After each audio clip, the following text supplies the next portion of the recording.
बिस्मिल्लाहिर्रहमानिर्रहीम। अस्सलाम वालेकुम students. I am chemistry teacher and biology teacher in new Lahore cantt public high school boys wing Lahore. हम chapter number 2 जो है स्ट्रक्चर ऑफ एटम वो स्टडी कर रहे हैं। आज का हमारा टॉपिक है बोहर एटॉमिक मॉडल। 1911 में रदरफोर्ड ने अपना एटॉमिक मॉडल पेश किया था जिसमें डिफेक्ट्स पाए गए। उन डिफेक्ट्स को दूर करने के लिए फिर 1913 में 1913 में बोहर ने अपना एटॉमिक मॉडल पेश किया।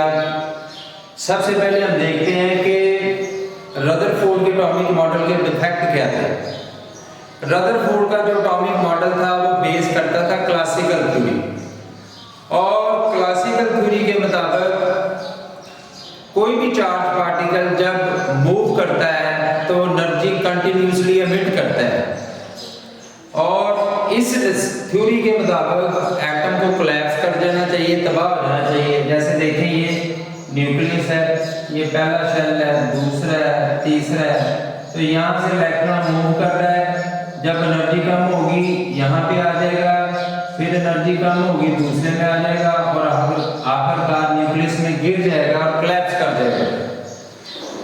फिर इसका दूसरा पॉइंट ये था कि अगर ये कंटिन्यूसली मूव कर रहा है इलेक्ट्रॉन, तो उसको एनर्जी जो है वो कंटिन्यूसली एमिट करनी चाहिए, और उससे जो स्पेक्ट्रम बनेगा वो कंटिन्यूसली होना चाहिए।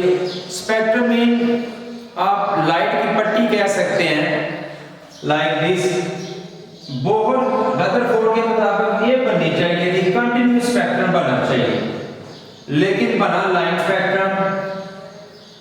तो ये इसमें डिफेक्ट पाए गए। इन डिफेक्ट्स को दूर करने के लिए फिर बोहर ने 1913 में अपना एटॉमिक मॉडल पेश किया था। उसने अपने मॉडल की बेस जो थी वो क्वांटम थ्योरी पे रखी थी। अब क्वांटम थ्योरी क्या होती है कि जो लाइट की एनर्जी है वो डायरेक्टली प्रोपोर्शनल है उसकी फ्रीक्वेंसी के। अगर मैं ये प्रोपोर्शनैलिटी साइन को खत्म करूं तो ये बन जाएगा hν। तो इस थ्योरी पे उसने अपना ये मॉडल पेश किया, और हाइड्रोजन एटम पर उसने अपना ये मॉडल जो था वो इंप्लीमेंट किया। तो मैं अब आपको पॉइंट वाइज इसको एक्सप्लेन करता हूं।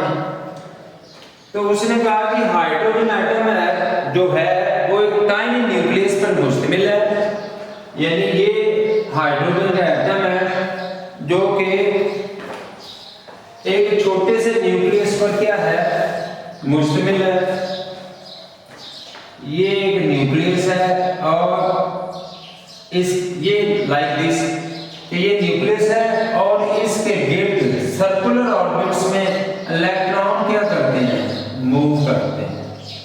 इलेक्ट्रॉन क्या करते हैं, मूव करते हैं। तो ये इसका पहला पॉइंट था। दूसरा पॉइंट इसका ये था कि ये जो ऑर्बिट्स हैं, शेल्स हैं, एनर्जी लेवल्स हैं, इनकी एनर्जी क्या होती है, फिक्स। इनकी एनर्जी फिक्स है और क्वांटाइज्ड है, और क्वांटाइज्ड का मतलब होता है फिक्स्ड, यानी हर ऑर्बिट की एनर्जी फिक्स्ड है। ये देखिए मैंने यहाँ लिखा दिया है, जो न्यूक्लियस के करीब शेल होता है ऑर्बिट होता है उसकी एनर्जी सबसे कम होती है, लाइक 10 जॉल पर मोल।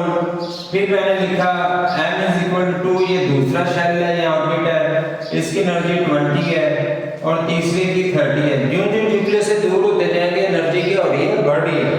लेकिन फर्स्ट की एनर्जी, जितने भी इलेक्ट्रॉन यहाँ पे मूव करेंगे उनकी एनर्जी 10 ही होगी। इसी तरह जो सेकंड ऑर्बिट में मूव करेंगे उनकी एनर्जी 20 होगी, और जो थर्ड में मूव करेंगे उनकी एनर्जी 30 होगी।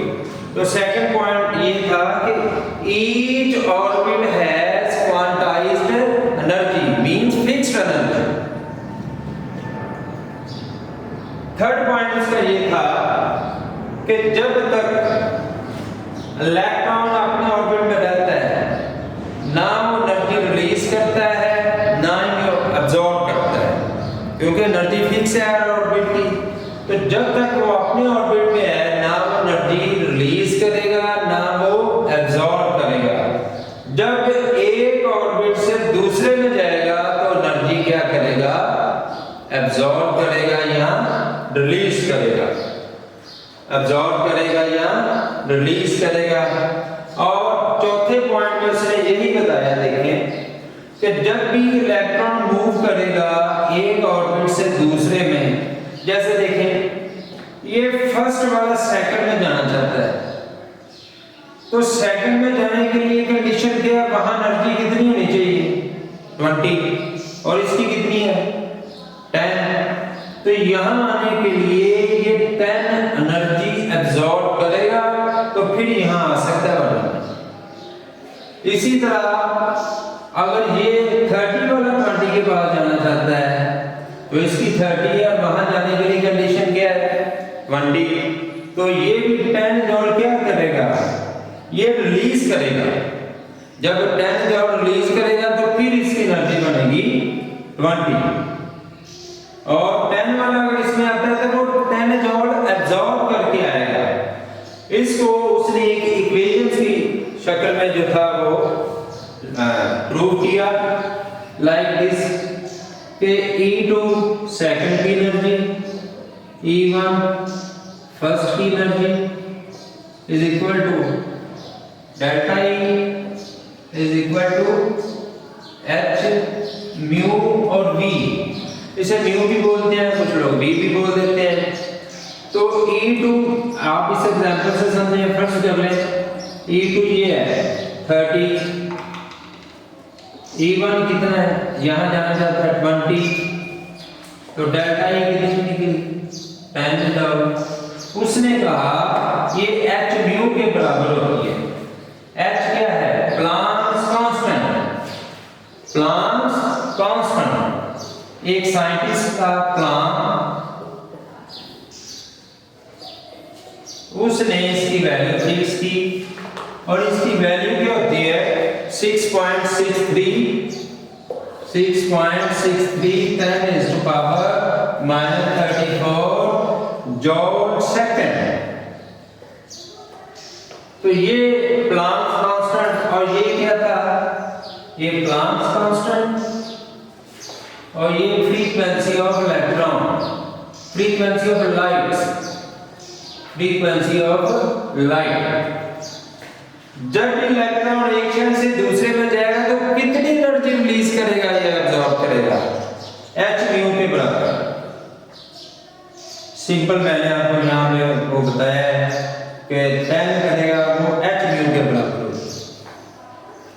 पांचवा पॉइंट उसका ये था कि उन ऑर्बिट्स में इलेक्ट्रॉन पाए जाने के चांसेस ज्यादा हैं, there is more probability of present electron in orbits which have angular momentum mvr is equal to nh over 2 pi। अब मोमेंटम क्या है, आमतौर पर फिजिक्स में हम पढ़ते हैं मोमेंटम क्या है, the product of mass and velocity. अब अगर वो चीज सर्कल में मूव कर रही है तो वो एंगुलर मोमेंटम बन जाएगा, आर लगा देंगे। तो उसने कहा कि उन ऑर्बिट्स में इलेक्ट्रॉन पाए जाएंगे जिनका angular momentum nh over 2 pi के बराबर होगा।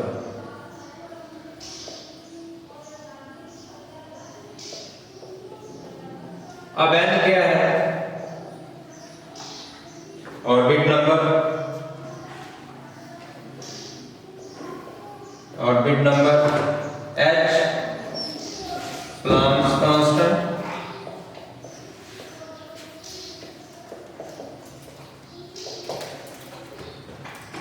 एंड पाई कांस्टेंट 3.15, इसकी वैल्यू 314। तो ये प्लांक्स कांस्टेंट की वैल्यू मैंने पहले लिख दी है 6.63 10 to power -34 जॉल सेकंड। तो ये उसके 5 पॉइंट थे। उसने कहा कि उसने अपना जो मॉडल था इसके बेस क्वांटम थ्योरी को बनाया और क्वांटम थ्योरी फिर उसने इसको हाइड्रोजन एटम पर इंप्लीमेंट किया। हाइड्रोजन एटम एक छोटे से न्यूक्लियस और ऑर्बिट्स पे मुश्किल होता है जिसमें इलेक्ट्रॉन मूव करते हैं न्यूक्लियस के गिर्द। नंबर 2 उसने कहा हर ऑर्बिट की एनर्जी फिक्स है। जब तक नंबर 3 जब तक इलेक्ट्रॉन अपने ऑर्बिट में रहते हैं ना वो एनर्जी रिलीज करते हैं ना वो एब्जॉर्ब करते हैं। चौथा पॉइंट देता है जब वो एक से दूसरे ऑर्बिट में जाएंगे तो एनर्जी रिलीज भी करते हैं और एब्जॉर्ब भी करते हैं। तो वो इस इक्वेशन के मुताबिक h nu के मुताबिक एनर्जी रिलीज या एब्जॉर्ब करते हैं और उन ऑर्बिट्स में इलेक्ट्रॉन की फाइंडिंग की पॉसिबिलिटी ज्यादा है जिनका एंगुलर मोमेंटम जो है वो nh/2 पाई के बराबर होगा। तो ये था आज का हमारा जो next topic Bohr atomic model.